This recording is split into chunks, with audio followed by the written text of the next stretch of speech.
Auzubillahi minasyaitonirrajim. Bismillahirrahmanirrahim. Robbi a'udzubika min hamazati sayatin wa a'udzubika robbi ayahdurun. Robbi shrahli sodri wa yassirli amri wahlul 'uqdatam min lisani yafqahu qauli.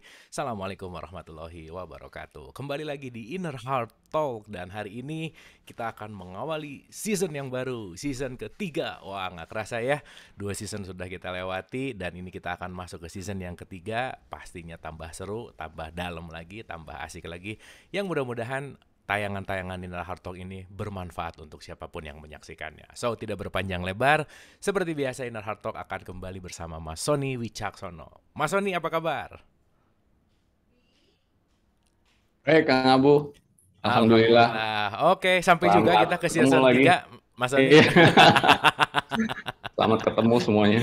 Selamat ketemu ya. Jadi, Assalamualaikum warahmatullahi waalaikumsalam. wabarakatuh. Terima kasih Mas Sony yang udah selama 2 Ya. season ini memberikan penerangan, memberikan ilmu, memberikan kesadaran kepada kita dan nggak sabar untuk nunggu season ketiga ini. Pasti kan excited sekali nih melanjutkan apa yang sudah kita bahas gitu. Kemarin kita udah mengupas tuntas tentang Al-Fatihah, banyak hal-hal baru, banyak hal-hal yang lebih dalam gitu ya yang kita pahami dari pemaknaan yang mungkin itu sehari-hari kita baca, tetapi setelah kita renungkan lagi, setelah kita telah lagi, ternyata banyak makna yang mendalam. Dan pada kesempatan sekarang kita akan masuk ke season 3, season yang terbaru. So, kita season 3 ini mau cerita apa Mas Sony? Jadi kita mau bahas tentang Iqra ya. Jadi Oke. tema besarnya tuh Iqra. Iqra itu artinya kan pembaca atau pembelajaran gitu ya kira-kira. Jadi bagaimana kita bisa menggali atau bertemu dengan hakikat hidup ini, yaitu untuk pembelajaran dan bagaimana cara bisa belajar, membaca, kemudian bisa mengakses beberapa kesadaran-kesadaran yang nggak ada di buku, nggak ada di YouTube, nggak ada di mana-mana, yang bersumber langsung dari diri kita yang sejati, kira-kira begitu. Jadi tapi ya kita bahasnya step by step aja, pelan-pelan gitu ya, sampai nanti akhirnya mudah-mudahan ini bukan sekedar teori, tapi juga sebuah pengalaman, kira-kira gitu. Oke, jadi topik besar dari season 3 ini adalah Iqra gitu ya Mas Sony ya. Ya, tapi Sesuai nanti dengan apa ketika Nabi Muhammad mendapatkan wahyu yang pertama juga kan disuruh Iqra gitu. Apa sih yang di Iqra dan seterusnya, dan di season ini kita akan kupas tuntas. So, episode kali ini kita akan berbicara diawali dengan The School of Life. Bukan begitu Mas Sony, kita akan berbicara tentang School School of of Life. Life. Ya, Oke, so stage is yours. Silakan Mas Sony. Oke, Assalamualaikum warahmatullahi wabarakatuh. Salam sejahtera buat kita semua. Terima kasih Kang Abu dan teman-teman di grup Anggur ya, dan teman-teman yang melihat acara ini. Di season 3 ini pertama kali kita akan bahas tentang School of Life. Saya mau cerita begini ya. Hidup itu pada dasarnya adalah belajar kan gitu, pembelajaran. Maka katanya ada penyempurnaan jiwa ya. Fa'alhamaha fujuraha wa taqwaha, kalau di dalam bahasa Al-Quran disebut seperti itu ya. Lalu kemudian hidup ini pada dasarnya adalah pembelajaran. Nah, kita akan bahas di dalam episode kali ini apa disebut pembelajaran, kemudian di mana kelasnya, siapa gurunya, bagaimana materinya, sarana belajarnya apa dan sebagainya gitu. Secara awal dulu ya, kira-kira gitu ya. Nah, pertama, jadi kita tuh kenapa sih harus hidup? Dulu kan waktu kita lahir, apakah pernah bertanya, apa sampai sekarang di umur ini nih pernah nggak ada pertanyaan, kenapa saya harus hidup gitu kan? Saya nggak minta, kira-kira gitu kan. Apalagi kalau pakai otak dipikir, kenapa ya saya harus hidup, punya orang tua si A, si B, lalu hidup di Indonesia, lalu kemudian lahir, lalu kemudian mengalami berbagai macam pengalaman dan sebagainya, itu tuh buat apa gitu kan? Itu pernah nggak ada pertanyaan seperti itu gitu ya? Nah, itu penting sekali untuk sebagai landasan untuk akhirnya nanti kita bisa belajar. Karena kalau kita nggak sadar hakikat hidup ini tujuannya apa, ya kita nggak akan bisa sampai kepada kesadaran untuk pembelajaran itu sendiri. Jadi hidup itu pada dasarnya adalah sarana untuk kita menamatkan pelajaran spiritual gitu. Jadi pelajaran spiritual itu kita tamatkan melalui hidup ini gitu ya. Nah, Kenapa saya bilang pelajaran spiritual dikata ya, spirit itu bahasa Inggris kan. Bahasa Indonesianya itu roh gitu. Jadi hidup itu adalah sarana atau tempat kita untuk menamatkan pelajaran-pelajaran untuk roh kita. Nah, kenapa roh? Karena roh itu yang disebut sebagai diri kita yang sejati, yang tidak kenal mati, tidak kenal sakit, tidak terbatas, dan sebagainya gitu ya. Nah, untuk roh kita itu bisa mengalami pembelajaran, maka Tuhan ciptakan segala-galanya ini. Mulai dari alam semesta yang luasnya luar biasa, sampai Tuhan menciptakan bumi tempat kita tinggal, menciptakan binatang, hewan, termasuk menciptakan badan kita sendiri atau bumi yang kecil ini. Ini semua adalah untuk pembelajaran roh gitu. Atau pembelajaran. Jadi roh kita itu lagi sekolah, dikasih kesempatan sama Tuhan untuk belajar gitu kan di dalam hidup ini. Gitu. Makanya kita lahir gitu ya. Nah, jadi kita itu adalah makhluk spiritual yang belajar menggunakan tubuh fisik gitu. Jadi tubuh fisik sebagai sarana. Kita itu bukan tubuh fisik yang diberi Tuhan roh sebagai sarana. Nah, bisa bedain nggak ya? Saya ulang ya. Kita itu adalah makhluk spiritual, diri kita yang sejati, yaitu roh, yang diberikan sarana dalam bentuk tubuh fisik ini. Ada otak, ada tubuh fisik, segala macam gitu. Nah, kita itu bukan tubuh fisik atau otak dan segala macam satu paket ini yang diberikan fasilitas roh. Karena apa? Karena badan fisik, otak, segala macam itu sementara. Dia akan mati, dia akan sakit, dia akan dikubur, dia akan hilang. Kalau yang dikubur semuanya jadi tanah gitu kan, yang dibakar jadi debu gitu, hilang gitu. Jadi berarti yang disebut sebagai siapa yang belajar bukan badan fisik ini yang belajar. Badan fisik ini hanyalah fasilitas atau sarana yang Tuhan berikan untuk sesuatu yang tidak terbatas, yang abadi, yang nggak pernah kenal mati, nggak pernah kenal hilang, ada terus, karena itu bagian dari roh Tuhan juga, yang akan melakukan pembelajaran gitu ya. Jadi semua badan, fisik, segala macam itu adalah fasilitas. Jangan salah gitu. Jadi yang kita harus sadari itu adalah yang roh itu gitu, atau spirit itu sendiri gitu ya. Nah, untuk itu Tuhan memberikan kita hati, jiwa, badan fisik dan sebagainya gitu. Nanti coba saya gambarin gimana sih ininya apa namanya gambarnya kira-kira mekanismenya itu ya. Nah, untuk itu Tuhan memberikan kita hidup di alam 3 dimensi ini ya, ada dimensi ruang, waktu dan tempat untuk kita belajar. Tuhan memberikan kita sesama gitu kan, sama manusia, untuk kita juga belajar. Bentuknya bisa orang tua, bisa anak, bisa teman, bisa musuh, bisa siapapun gitu ya. Yaitu untuk kita belajar. Tuhan dikasih benda-benda untuk kita belajar. Alam semuanya tuh, binatang, hewan, itu adalah fasilitas untuk kita belajar. Suara saya agak putus-putus ya Kang Abu. Oh, ini ada networknya agak low, Mas Sony. Mas Sony bentar ya, aku mute dulu sebentar, coba ya, sebentar. Sorry. Oke, ntar kita tunggu dulu. Ini kayaknya networknya. Oke, boleh coba di unmute lagi, Mas Sony. Ya, sekarang gini. Oke, sip, aman, udah kembali. Oke. Jadi semua itu adalah fasilitas kita untuk belajar gitu kan. Nah, kita punya ruang-ruang kelas ya, misalnya ruang kelas kita sekarang hidup di Indonesia, ini ruang kita untuk belajar. Untuk belajar apa? Misalnya ada materi pelajarannya juga, misalnya untuk orang-orang tertentu yang rohnya itu harus lebih sabar kepada Tuhan, di dalam hidup ini banyak diberi cobaan-cobaan gitu misalnya. Ya, jadi supaya rohnya itu belajar untuk sabar gitu. Untuk rohnya yang supaya lebih bersyukur kepada Tuhan, Tuhan memberikan misalnya beberapa fasilitas-fasilitas atau apapun dikasih dikasih oksigen, dikasih makan, dikasih kekayaan ya. Kalau roh itu kan nggak pengen makan, bener nggak? Nggak ada bernapas juga roh itu, bener nggak? Nggak ada perlu barang-barang gitu kan. Tapi semua itu dikasih dalam bentuk fasilitas tadi, badan fisik atau alam fisik ini, supaya ketika kita dikasih misalnya oksigen untuk bernapas, kita pandai bersyukur gitu. Nah kalau pandai bersyukur, sebenarnya roh itu akan mengalami peningkatan kesadaran dalam hubungannya dengan Tuhan, dengan Allah Subhanahu Wa Taala gitu ya.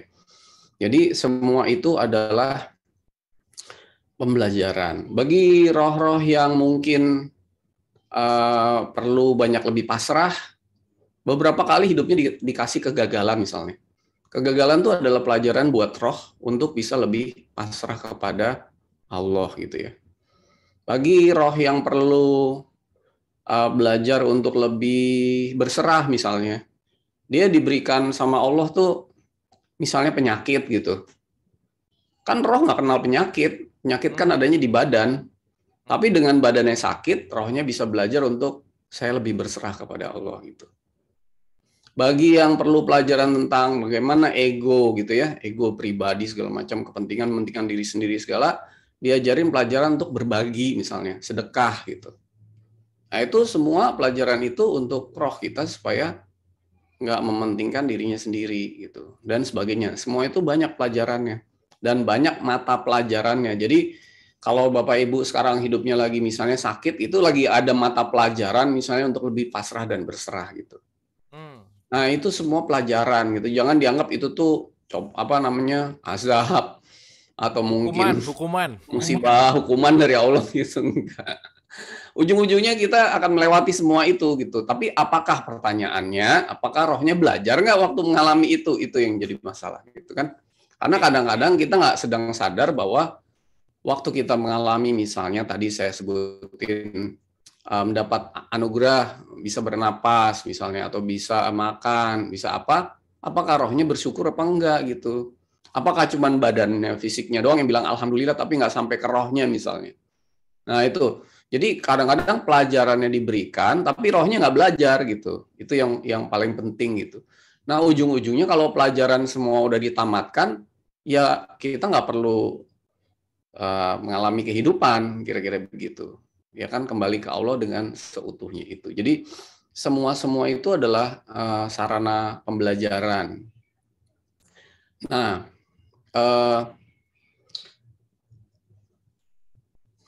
kalau kita belajar, maka itu ada sarana belajar. Oh, saya mungkin gambar sedikit ya, gambar sedikit supaya jelas ya. Nah, Bu boleh saya share screen ya? Mas Ani, silakan. Oke, sebentar ya. Nah ini. Nah jadi coba kita gambarin bentuknya kayak apa gitu ya. Ini saya hapus dulu ya. Wait. Sorry. Ini hitam ya. Sebentar Kang Abu, ini jadi hitam. Sebentar ya, saya buka dulu Paint.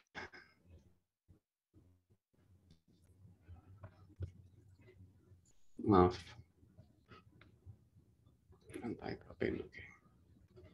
Oke, nah jadi bentuknya seperti ini nih kira-kira ya. Jadi di sini ada, di sini misalnya jiwa gitu ya, atau soul. Di sini misalnya ada hidup gitu ya, atau life gitu ya. Di sini ada hati gitu ya, heart. Kita sebutnya hati atau inner heart ya, atau hati nurani gitu kan. Kita kan di sini acaranya inner heart ya. Nah di sini misalnya ada fisik gitu, badan, body ya, body. Kemudian ada otak termasuk semua di situ ya. Nah di sini tuh kait semua begini.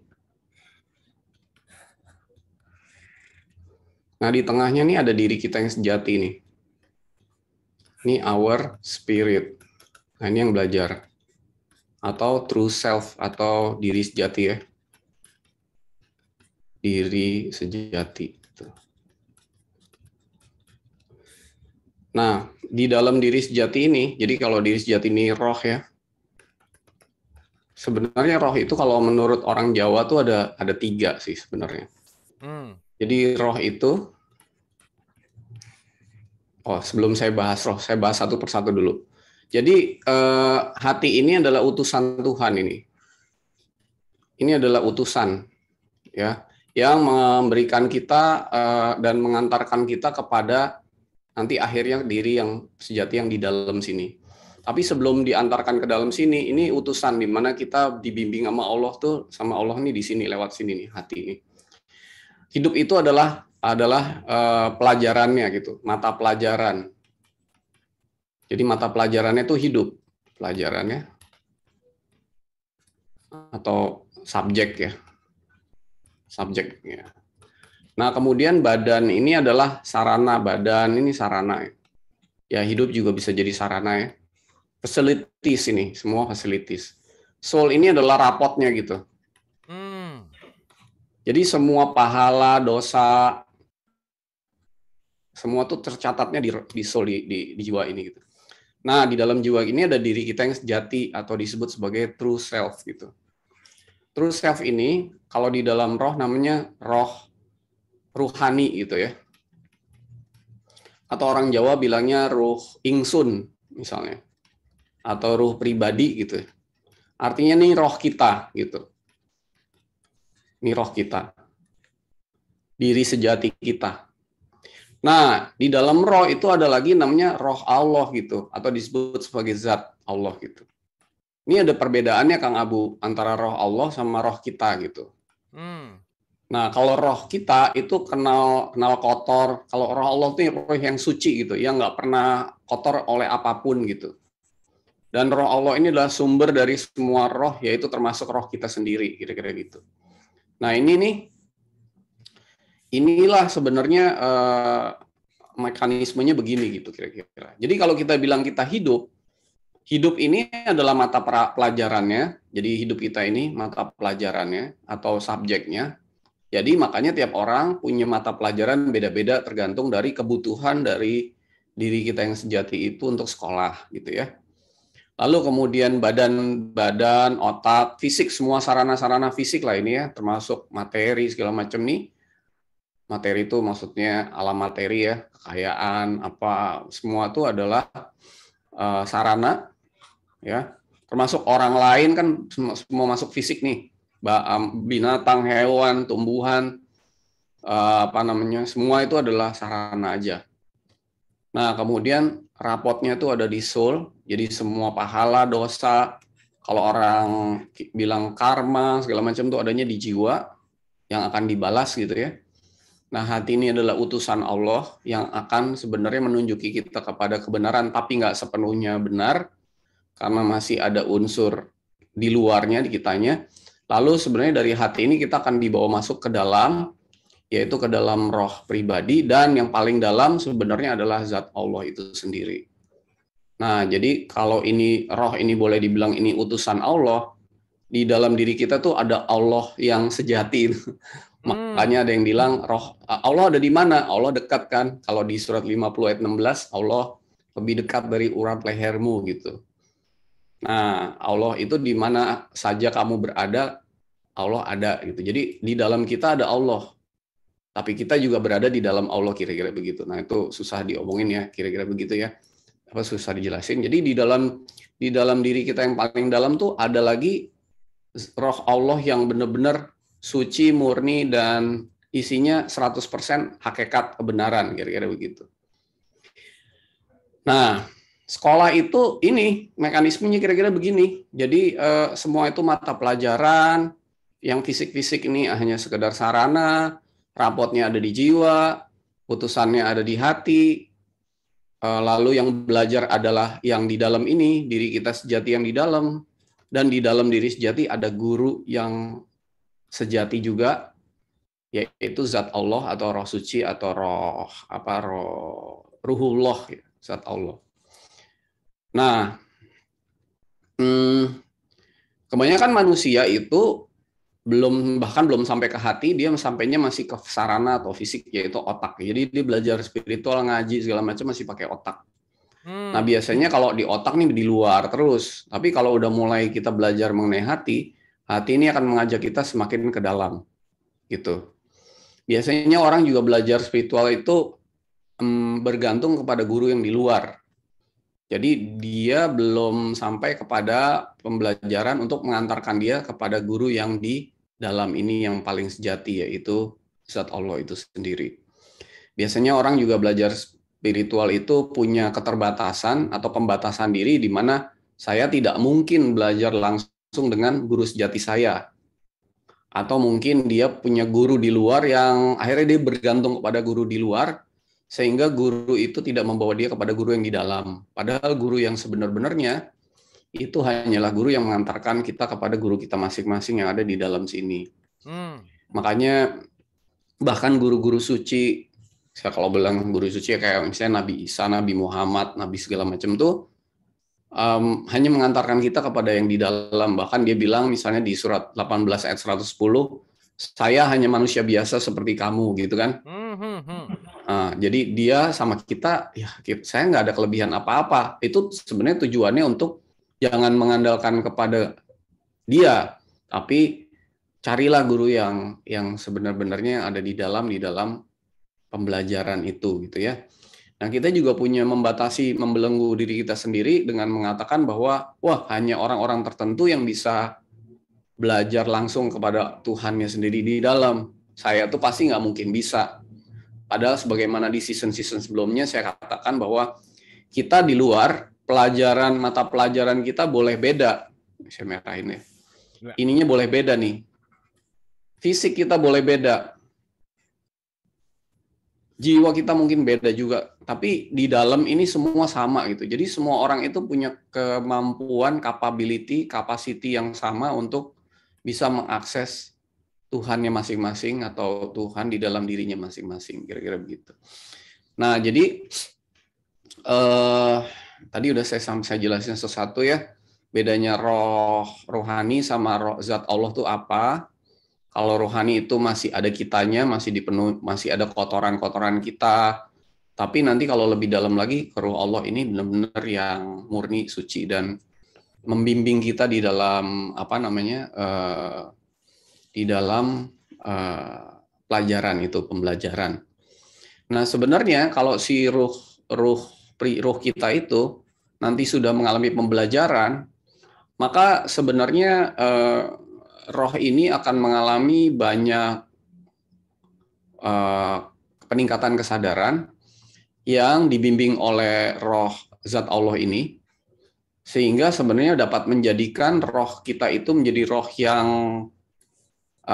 sikapnya mulia. Makanya Nabi Muhammad dibilang, saya itu tidak diutus main hanya untuk merubah akhlak kan, untuk memperbaiki akhlak manusia. Nah, itu semua kalau rohnya berubah, maka perubahannya ada dilihat di dalam akhlaknya, gitu, kira-kira begitu, di dalam kesehariannya.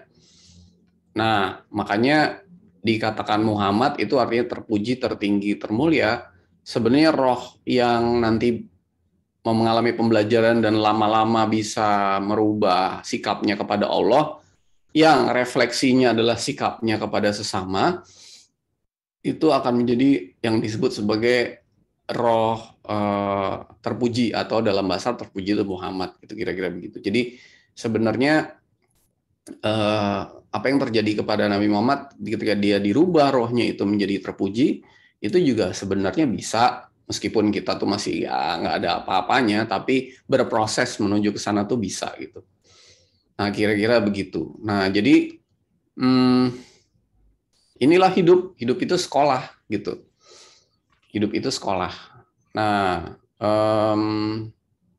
mungkin itu yang mau saya sampaikan secara garis besar gitu ya, Kang Abu ya, pada kesempatan kali ini. Jadi ini nanti bisa kita perdalam di dalam season 3 ini, kira-kira gitu. Oke, Mas Sony, terima kasih. Ini penjelasan yang sangat simple tapi dalam banget gitu dan memudahkan dengan gambar tadi ya ada bayangan lah gitu. Oke, mungkin kita akan berdialog gitu ya. Nah, Mas Sony di situ tadi dikatakan bahwa ada ruh ingsun sama ruh zat Tuhan gitu. Apakah ini berarti ada dua ruh atau gimana kira-kira Mas Sony? Silakan. Jadi begini, roh itu, ruh Tuhan itu adalah sumber dari semua roh, termasuk roh kita, itu bersumber dari roh Tuhan itu. Nah, waktu Allah itu membuat kita belajar atau mengirim kita untuk ini kira-kira disuruh pelajaran tambahan gitu ya, di hidup ini untuk sekolah gitu ya. Allah itu tidak meninggalkan roh itu sendiri, roh kita untuk belajar sendiri, tapi dia itu selalu menyertai. Makanya itulah kasih sayang Allah itu ya. Jadi roh kita yang tidak suci ya kan, karena hanya roh Allah yang suci itu disertai oleh roh Allah selalu gitu di dalamnya gitu. Jadi sebenarnya kemanapun kita pergi, roh ini selalu dibimbing oleh roh Allah gitu. Kira-kira begitu. Ini jangan dianggap ini fisik ya, maksudnya jadi ini ada kayak gumpalan di dalamnya itu ada roh Allah enggak gitu. Karena ini non fisik semua, nggak bisa dijelasin, roh itu terlalu kompleks gitu. Nah, sehingga sebenarnya kita perlu tahu bahwa setiap saat dalam hidup kita Allah itu sudah siap dan bersedia untuk mengajari kita menamatkan pelajaran spiritual kita gitu loh, Kang Abu. Kita itu sebenarnya yang memilih cara yang sulit. Sebenarnya Allah menyediakan cara yang mudah, yaitu roh kita langsung belajar kepada roh Allah itu. Tetapi kan kita pilih cara yang susah. Cara yang susah itu ya melalui pengalaman hidup, kepentok-pentok, kejedot-kejedot dulu gitu kan, ngalamin kesalahan,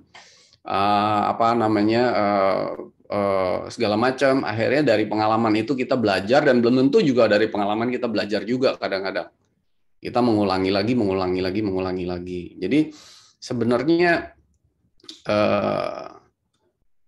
gurunya itu udah ada gitu loh di depan kita, bahkan dekat sekali gitu, dan bukan di luar loh, di roh itu sendiri gitu gurunya, jadi udah deket banget gitu. Nah, masalahnya muridnya nggak ada di kelas gitu loh. Jadi gimana gurunya mau ngajarin? Muridnya ke kantin ya. Muridnya di kantin melulu, madol melulu gitu. Nah, atau muridnya bilang, wah saya nggak bisa belajar sama guru itu. Saya harus belajarnya ya kepentok-pentok di kantin, di mana-mana gitu kan. Jadi artinya kita sendiri yang memilih sebenarnya untuk melalui banyak belenggu-belenggu keterbatasan untuk tidak menyadari bahwa ada guru sejati, yaitu zat Allah sendiri yang mau bimbing kita. Dan sebenarnya whenever you ready, the teacher is always there gitu loh. Jadi selama kita tuh available, kita itu bersiap gitu ya untuk belajar, gurunya tuh ada gitu loh, nggak pernah pergi gitu loh. Dan yang ngajarin roh kita tuh roh Allah langsung gitu sebenarnya. Tapi kan karena kitanya nggak ngerti ini, jadi kita yang ngajarin roh kita harus pentok-pentok dulu gitu lewat macam-macam pengalaman hidup, kira-kira begitu. Sebenarnya itu hanya sarana. Sorry, dikit. Apakah itu yang disebut dengan roh kudus? Itu yang dikatakan roh kudus itu emang roh yang suci apa gimana, Mas Sony? Iya, jadi roh kudus itu ya boleh dibilang roh suci ya. Cuman ini yang lebih murni lagi lah, kira-kira begitu. Yang bukan di utusan, tapi benar-benar di dalam diri kita itu ada zat Allah gitu. Nah sebenarnya zat Allah ini bukan cuma mengajarkan, tapi membimbing kita di dalam segala-galanya gitu loh. Nah makanya ada kata-kata yang menarik ya. Kalau perbuatan kita itu dibimbing 100% sama roh Allah, maka perbuatan kita itu menjadi perbuatan Allah kan. Gitu. Jadi karena apapun sarana di tubuh kita itu dipakai langsung oleh Allah yang bimbing roh kita langsung gitu loh. kita udah nggak pakai otak lagi. Oh, tadi kan kita bilang hidup kita bahkan banyak pakai otak, nah bukan hati. Nah, jadi masih perjalanannya masih muter-muter dulu gitu, nggak langsung kira-kira gitu. Oke. Nah, jadi makanya dibilang kita itu adalah khalifah Allah. Khalifah itu artinya pengganti loh. Hmm. Pengganti itu artinya ya ketika roh kita atau semua sarana itu bekerja menurut kehendak si sang guru sejati itu, ya jadi khalifah yang sesungguhnya gitu. Kira-kira begitu. Nah, memang ini nggak mudah lah. Ini yang penting tahu arahnya dulu gitu loh. Jadi apa namanya arahnya tuh ke sana supaya nanti roh Allah itu bisa bimbing kita kembali kepada Allah, kira-kira begitu. Karena yang bisa mengantarkan kita kembali kepada Allah ya hanya Allah lah. Nggak ada apapun yang bisa mengantarkan kita gitu loh sampai kembali kepada Allah. Kan kita udah bahas di season sebelumnya bahwa tujuan hidup manusia bukan masuk surga tapi kembali kepada Allah seutuhnya, kan gitu kira-kira. Gitu. Oke, jadi menarik. Iya, nanti kalau kita bahas surga neraka apanya di dalam sekolah, itu liburannya. Holiday ya, holiday. Oh, holiday. Tapi ada orang kan yang holidaynya diajak bapaknya ke Bali ya kan, ada yang holidaynya suruh kerja gitu kan, jadi ada yang holidaynya seneng-seneng, ada yang holidaynya sedih-sedih gitu. Berarti so holiday gitu kira-kira gitu. Oke. Ini pertanyaan otak sih Mas Sony. Ini pertanyaan otak sih. Anyway, kalau kita didatangkan ke sini suruh belajar, berarti kan kita pernah berbuat sesuatu hal yang dalam tanda petik ya, kalau kita sekarang mau pulang berarti kan kita pernah pergi gitulah logikanya gitu. Nah, pertanyaannya adalah apa sih faktor yang menyebabkan kita pergi dan kita bisa belajar seperti apa dari kesalahan-kesalahan kepergian kita dan bagaimana prosesnya dalam pembelajaran di School of Life ini gitu. Gimana Mas Sony? Ya pasti kalau pernah kita kembali, yang kembali roh tadi semuanya kan hanya fasilitas. Pasti pernah pergi kan, ya benar gitu. Jadi sesuatu yang kan kembali kepada Allah, berarti ada sesuatu. Cuman kayaknya belum saatnya saya bahas itu sih. Jadi nanti deh kalau udah waktunya kita akan bahas. Tapi yang jelas yang pergi adalah roh, yang kembali juga roh gitu. Jadi pada saat itu belum ada badan fisik dan sebagainya. Iya. Cuman nanti kita kalau udah ada waktunya, dan itu sebenarnya di kitab suci ada, tapi itu ya hakikat banget lah kira-kira gitu. Mungkin pada waktunya kita akan bahas itu. Oke. Dan mungkin ada kaitannya sama 17 ayat 85 gitu Mas Sony. 17:85 itu kan bicara gini nih.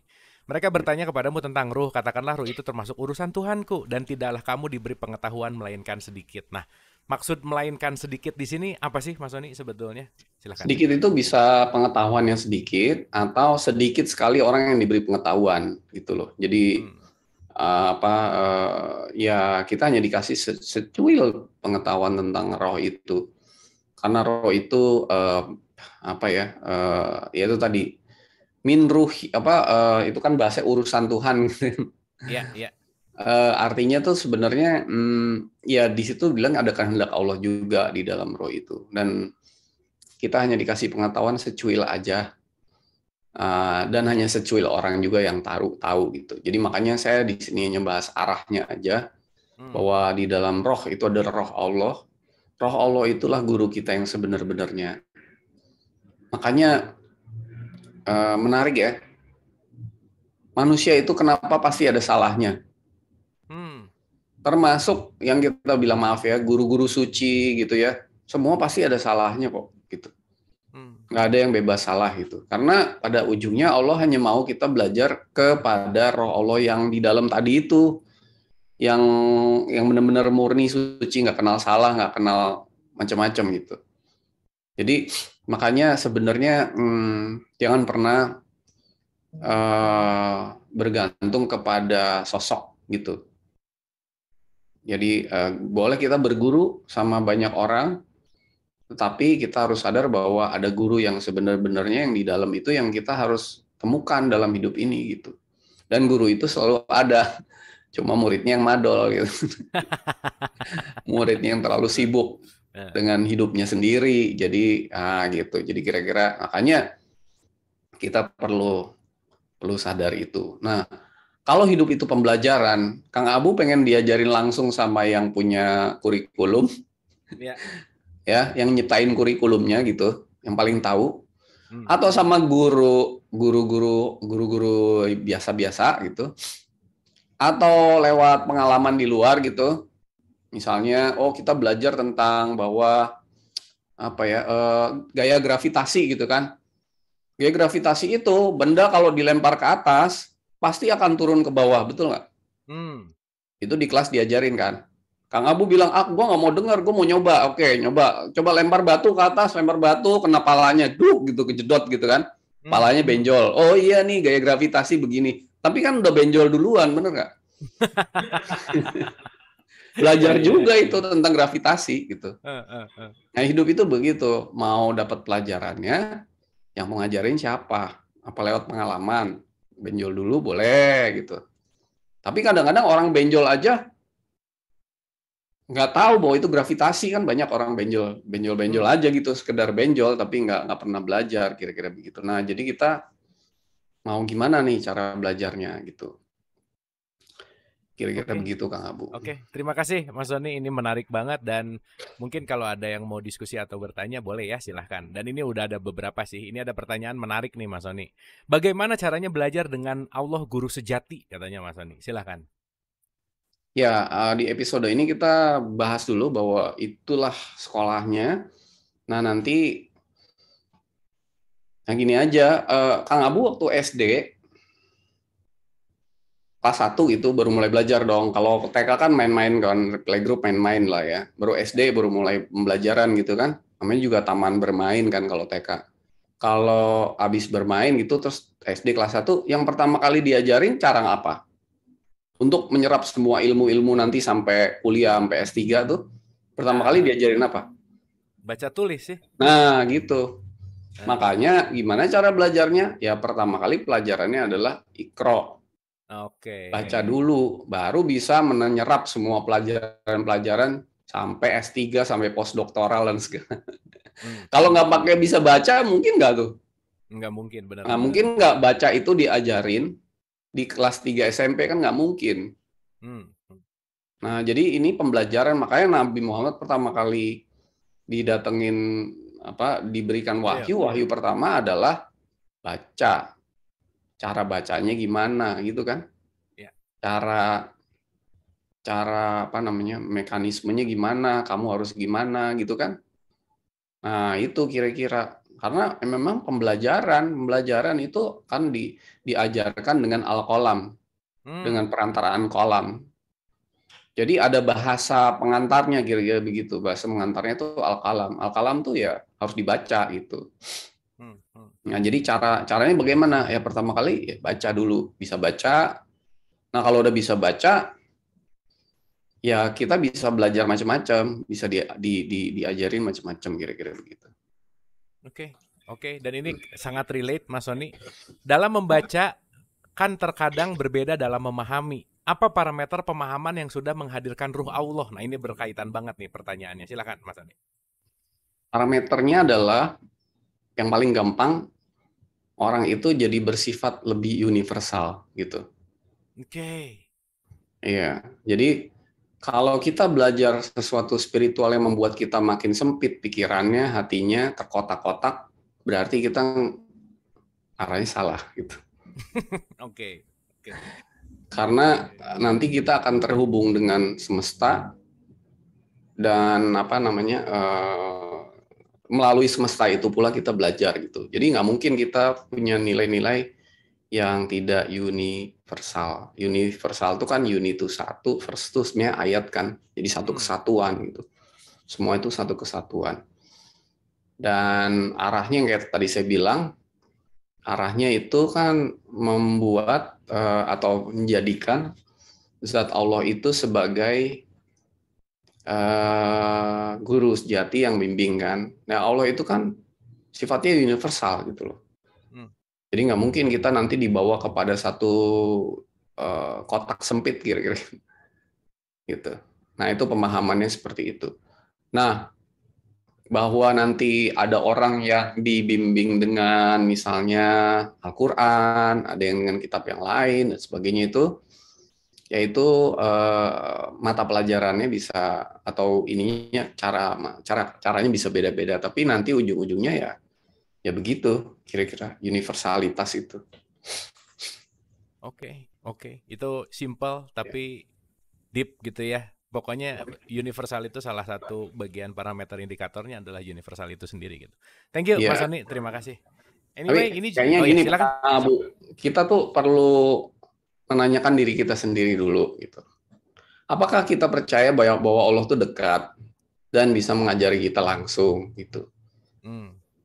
Kalau itu aja udah bilang nggak bisa, saya nih apalah gini, ya udah selesai gitu. Jadi artinya kita nggak bisa membongkar belenggu-belenggu dari pengetahuan yang kita terima sebelumnya, bahwa kita itu semua punya kesempatan yang sama, karena Allah itu mengasihi menyayangi roh kita tuh sama ya, roh saya Kang Abu, di sini ada Mbak Neni, Mbak Tina, Mbak Ati, Mbak Rina, Mbak Bu Farida, Mbak Ririn, semua nih sama gitu. Jadi nggak ada yang beda-beda gitu.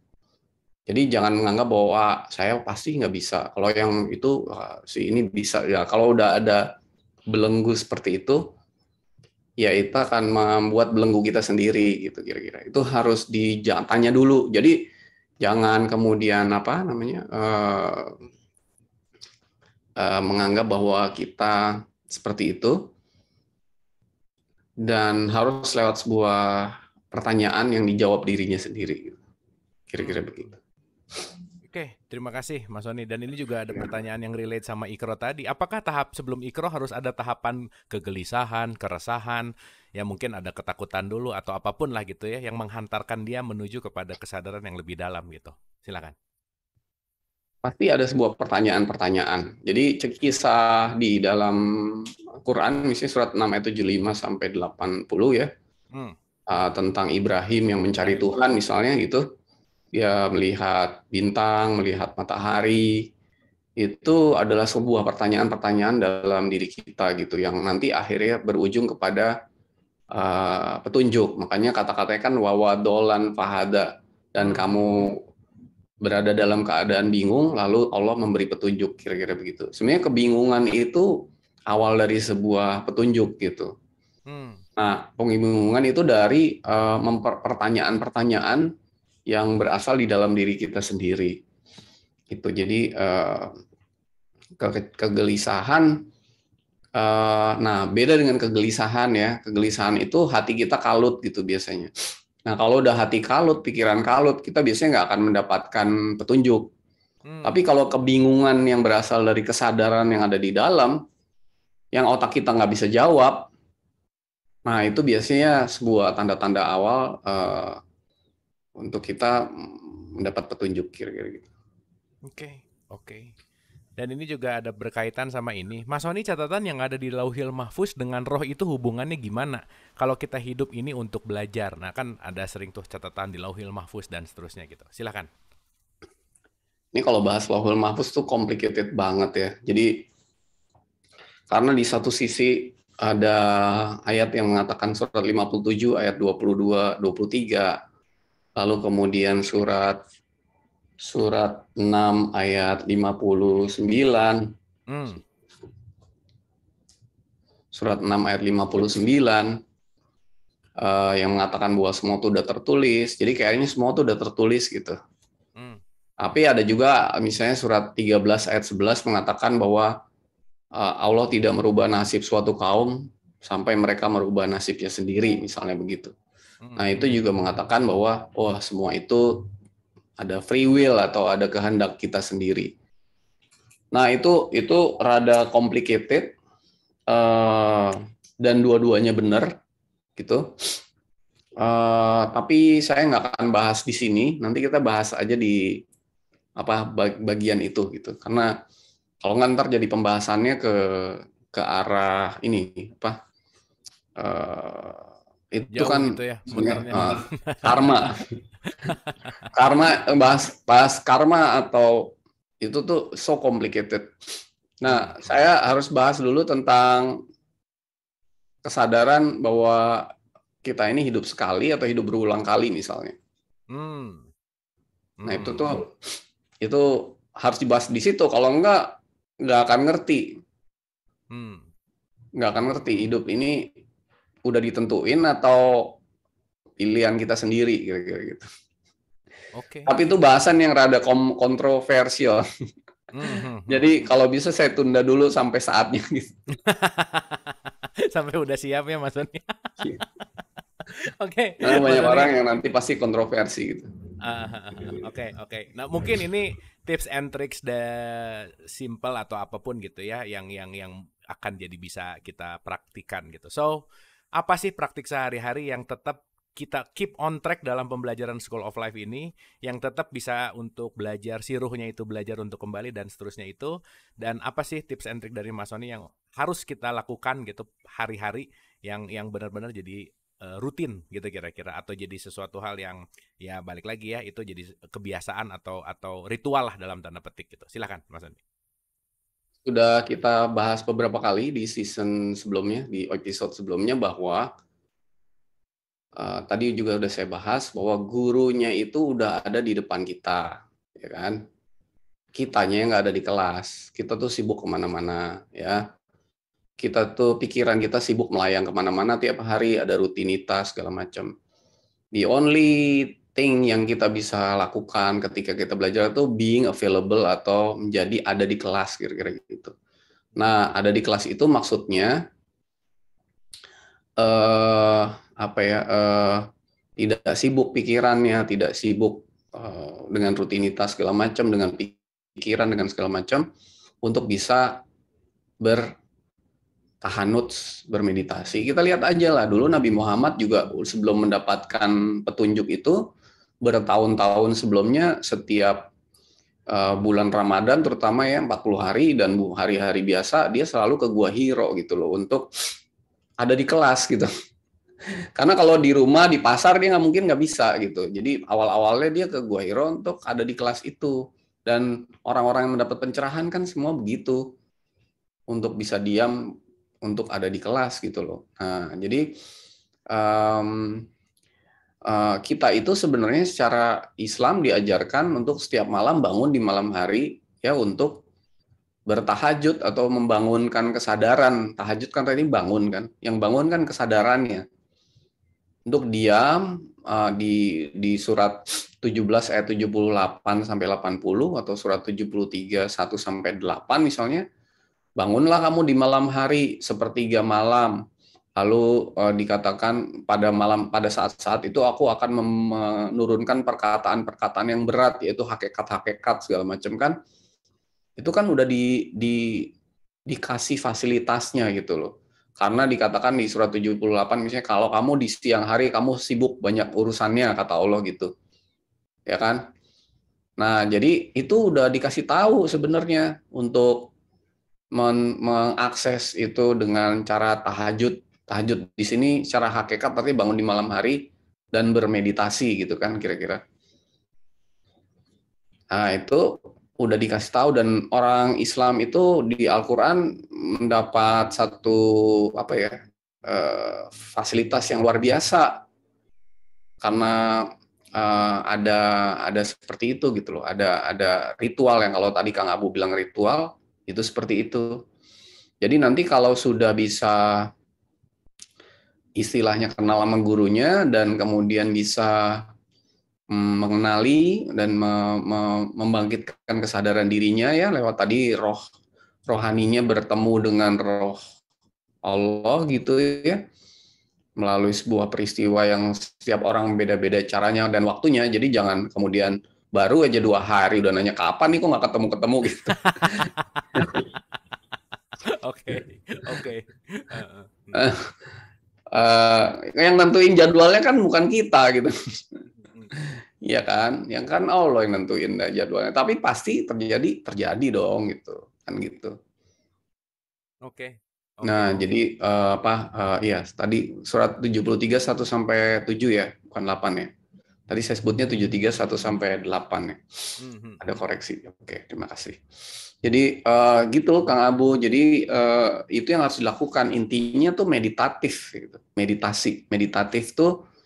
Meditasi itu adalah ritualnya, meditatif itu adalah a state of being atau keadaan diri. Jadi kalau seseorang itu sudah sering meditasi, maka dirinya menjadi bersikap meditatif. Nah, kalau udah bersikap meditatif, lagi nyupir, lagi masak, lagi apapun bisa. Makanya setelah Nabi Muhammad misalnya berkenalan atau menemukan guru sejatinya, ya dia di mana aja wahyu itu turun kan. Lagi perang turun, lagi di pasar turun, lagi di mana-mana bisa turun gitu. Kira-kira begitu. Jadi kelasnya itu melebar. Yang tadinya misalnya kelasnya hanya di jam 2 sampai jam 4 pagi misalnya, sekarang kelasnya jadi 24 jam kira-kira gitu. Kita ada di kelas terus kira-kira. Ya, kalau kita ada di kelas, ya gurunya pasti ada dong. Gitu. itu kalimat yang keren sih Mas. Kitanya jarang ada di kelas sih, itu keren sih. Thank you Mas. Itu reminder yang asik gitu. Oke, mungkin ini berkaitan sama fisik gitu ya. Sejatinya ikro itu melalui bagian tubuh yang mana Mas Sony? Apakah ada bagian tubuh tertentu yang harus kita ikro atau seperti apa gitu? Silakan Mas Sony. Nah, ini mau saya bahas di episode kedua tentang ikro itu apa gitu kan. Tapi ya itu tadi saya hanya bilang bahwa kalau kita mau belajar, pelajaran pertama itu pasti membaca. Membaca, yaitu ikro gitu. Nah, gimana caranya? Kemudian apa bedanya baca buku sama baca ikro? Lalu kemudian apa nanti sabar ya, episode kedua aja kita bahas. Maaf ya, saya banyak PR-nya nih untuk. Ya, emang gitu sih Mas. Kalau nggak, soalnya kalau sepotong-sepotong juga nggak enak, belum siap juga, belum nggak pas juga. Jadi memang ngerti juga gitu ya, baru paham kadang-kadang kenapa sih seorang yang guru atau yang ditanya yang begitu ada pertanyaan tuh suka hold dulu gitu. Belum ya tahu gitu kapasitasnya karena mungkin belum siap atau belum terbuka dan seterusnya, dan pasti ada timing yang terbaik. Gitu kan ya Mas Sony ya? Betul. Dan kalau di Quran sendiri kan 25:32 dan 17:106 dikatakan pelajarannya akan turun berangsur-angsur, bagian demi bagian, agar akan diperkuat hatimu dengannya. Jadi kalau pelajaran tuh dikasih brok sekaligus gitu, kita nggak akan sempat belajar. Nah, makanya pelajaran juga bertahap, berjenjang gitu. Jadi step by step deh. Saya juga nggak tahu besok mau ngomong apa sebenarnya. Episode berikutnya. Tadi aja kita ngobrol sama Kang Abu, berubah kan tadi judulnya gitu, kira-kira gitu. Baru last menit berubah. Jadi kita lihat aja ntar. Suka gitu ya Mas Sony ya. Itu ternyata dikirain dialami cuman sendiri gitu, taunya juga memang. Karena iya. Sejujurnya awal ini episode 1 ini saya udah bicara WA Kang Abu semalam, kita bahas tentang ikro ya gitu. Tapi begitu tadi beberapa menit sebelumnya tuh kok ikro, kita belum bahas mengenai ini dulu deh. Gitu. Iya, ternyata ini opening yang sangat oke banget untuk masuk ke ikro nanti gitu. Iya benar Mas. Karena guru sejati itu kita harus sadar dulu gitu. Kadang-kadang orang mau ngaku bahwa dirinya punya guru sejati aja nggak bisa gitu, kira-kira gitu. Bahwa Tuhan tuh di dalam dirinya aja nggak bisa. Gitu, kira-kira gitu.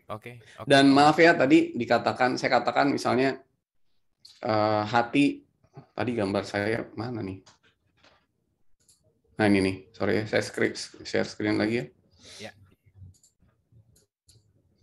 Ini ya, hati ini adalah utusan kan di atas. Oh ya, di atas itu ada hati sebagai utusan. Jadi utusan Tuhan itu untuk apa sih arti utusan? Utusan itu adalah yang diutus Tuhan tapi bukan dia, benar nggak? Nah ini yang sebenarnya akan mengantarkan kita kepada yang mengutus juga di dalam, yaitu Zat Allah itu sendiri gitu. Nah makanya menarik kan, di dalam Al-Quran itu dikatakan bahwa, nanti coba dibaca tuh surat 49 ayat 7. Oke. 49 ayat 7 ya. Tadi kita nggak ada yang buka. Oke, surat 49 ayat 7. A'udzubillahi minasyaitonirrajim. Bismillahirrahmanirrahim. 49 ayat 7. Dan ketahuilah olehmu bahwa di kalangan kamu ada Rasulullah. Kalau ia menurut Oke, silakan. Bentar Kang Abu. Wa'lamu, ketahuilah ya, anna fikum Rasulullah gitu. Fikum ini, fi itu artinya di dalam Ya. kamu. Insight gitu ya. Jadi dan ketahuilah sesungguhnya di dalam kamu, fikum, ada utusan Tuhan gitu maksudnya. Gitu. Nah itu tadi saya bilang ada utusan, ada apa. Ini hakikat ya, secara hakikat saya nggak bahas secara yang lain-lain.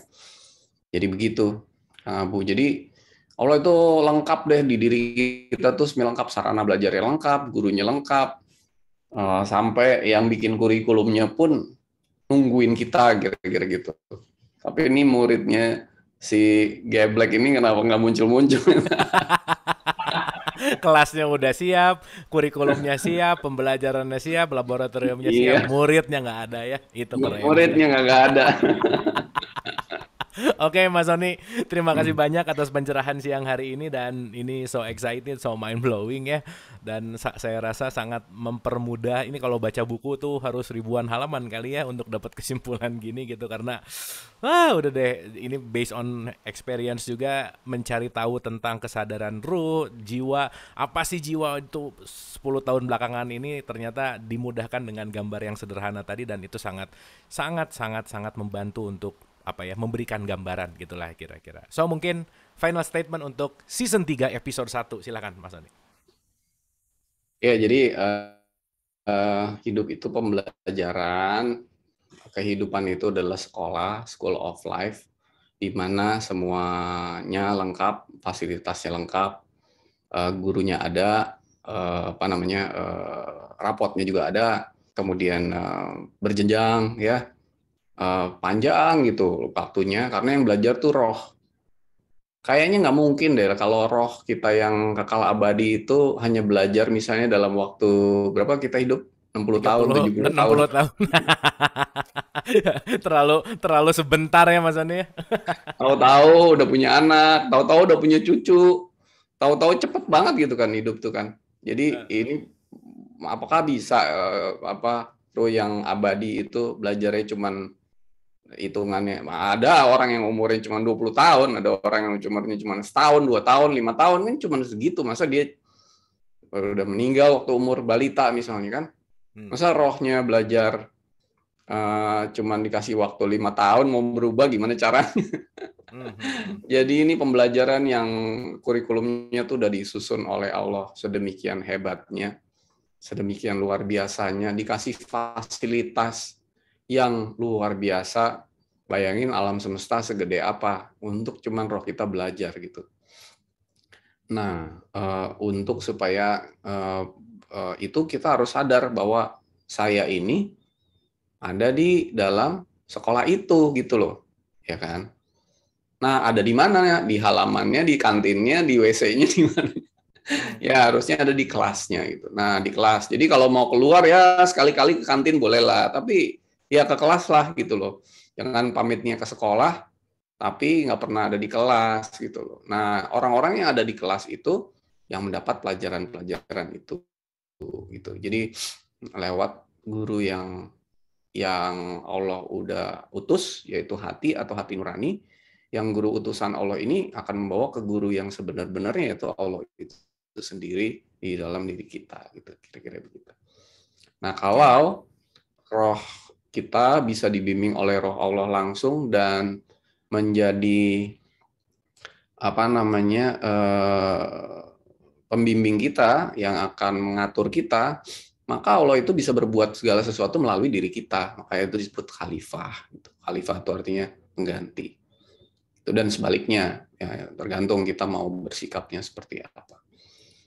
Nah, ketika pelajaran spiritual itu udah tamat, ya berarti roh kita udah berubah, udah lulus. Nah, itulah ketika kita kembali kepadanya. Kira-kira gitu, Kang Abu.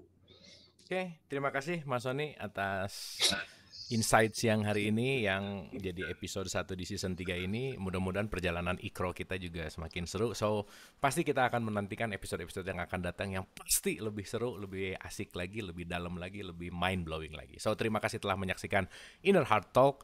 Mohon maaf lahir dan batin. Wabillahi taufiq wal hidayah. Assalamualaikum warahmatullahi wabarakatuh. Sampai ketemu di episode berikutnya. Thank you Mas Sony, terima kasih. Terima kasih. Thank you, terima kasih.